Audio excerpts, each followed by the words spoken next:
On vit quand même dans un monde où on a une suite de Baby Boss qui se retrouve au cinéma, tandis qu'une suite à Evangelion se retrouve sur un site de streaming. Voilà, voilà.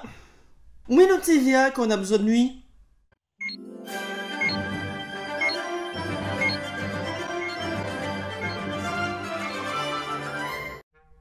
Hola Moussaillon, je suis le capitaine et je vous souhaite la bienvenue à bord. J'espère que vous êtes en forme et que vous n'avez pas le mal de mer, parce qu'aujourd'hui je vous propose un voyage pour Baby Boss 2. Et avant d'aller plus loin, je tiens à vous rassurer, il n'y aura pas de partie spoilers durant l'intégralité de cette traversée, vous pourrez donc rester jusqu'à sa finalité. On est bon? Ok.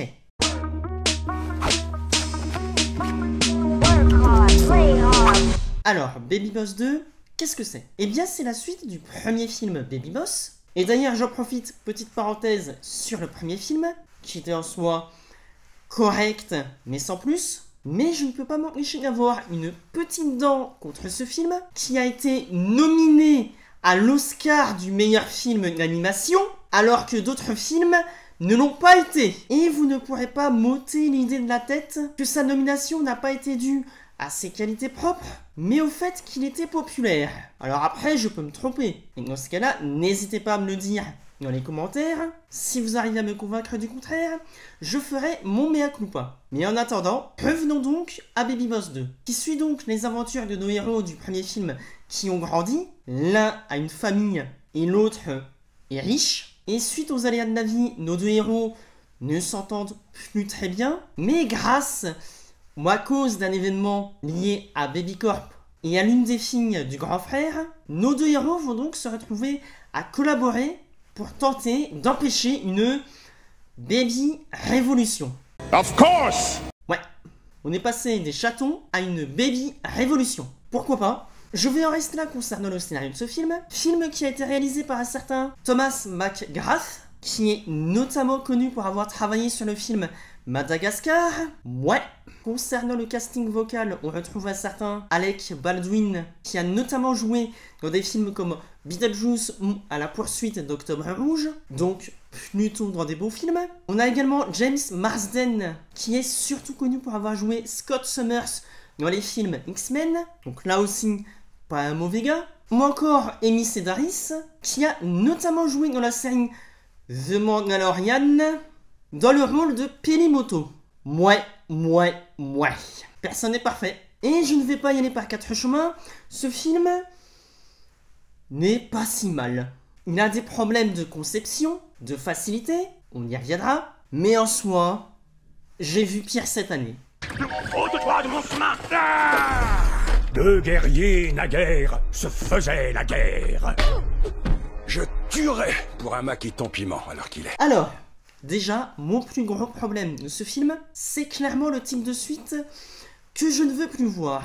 Tout simplement parce que j'ai l'impression que l'évolution des personnages régresse par rapport au premier film, et donc que la conclusion du premier film n'a servi à rien. Et de fait, la conclusion de ce film, aussi bonne puisse-t-elle être, n'aura pas la même impact que la conclusion du premier film, vu qu'elle refait la même chose plus ou moins. Et donc de fait, il n'y a rien qui me dit que dans le troisième film, ils referont la même chose. Parce que oui, vous pouvez être sûr qu'il y aura un troisième film, je signe ici. Après, si ce genre de suite ne vous dérange pas, en soi, vous allez passer un bon moment. Il y a quelques idées de mise en scène ici et là intéressantes, la musique n'est pas si mal. Il y a un petit clin d'œil par contre qui m'a fait mal. Je n'en dirai pas plus pour éviter les spoilers. Mais si vous le voyez, ou si vous l'avez vu, je pense que vous avez deviné, ou devinerez de quel clin d'œil il s'agit. Et ça pique. Les nouveaux personnages sont corrects. Ils ne révolutionnent pas le genre. Un comble quand on voit encore une fois les motivations du méchant. Mais ils font café. Et les anciens personnages, malheureusement, encore une fois, on reprend les mêmes et on recommence. Quitte à les faire redevenir enfants pour le fanservice. Et oui, je sais bien qu'ils essaient de créer une justification avec ça, mais quand même, est-ce que cela n'aurait pas été plus intéressant de faire une histoire directement sur les enfants et mettre les adultes de côté, quitte à ce qu'ils interviennent ici et là à des moments clés, plus en soutien qu'autre chose, parce qu'encore une fois, nos héros du premier film avaient fini de raconter ce qu'ils avaient à raconter dans le cadre de cet univers. Et ça aurait été intéressant, notamment de voir la transmission de l'héritage et le poids des générations précédentes sur la nouvelle. Entre par exemple une enfant qui l'accepte totalement et l'autre qui la rejette. Oui, ça ferait très Peter Pan 2, mais dans l'absolu, pourquoi pas? Mais bon, je prends ce que j'ai. Encore une fois, j'ai vu des films d'animation bien plus paresseux cette année, mais j'en ai vu d'autres étonnamment surprenants. Ouais. Et donc, si je devais noter ce film... Voilà. Ni plus, ni moins. Prends-toi un petit quelque chose. Les frères grandirent séparément jusqu'à atteindre un âge critique, la quarantaine. Encore une fois, je tiens à rappeler que ceci n'est que mon avis personnel. Vous avez parfaitement le droit d'avoir un avis différent du mien, mais dans ce cas-là, n'hésitez pas à me l'expliquer dans les commentaires. Ceci étant dit, n'hésitez pas à liker, à partager et à vous abonner, ça fait toujours plaisir. Papa, est-ce qu'Oncle Ted vient pour Noël cette année? Mon lapin, parfois les gens se perdent de vue. Bref, c'était le capitaine qui vous parlait de Sakamine et qui vous dit à bientôt pour une nouvelle traversée.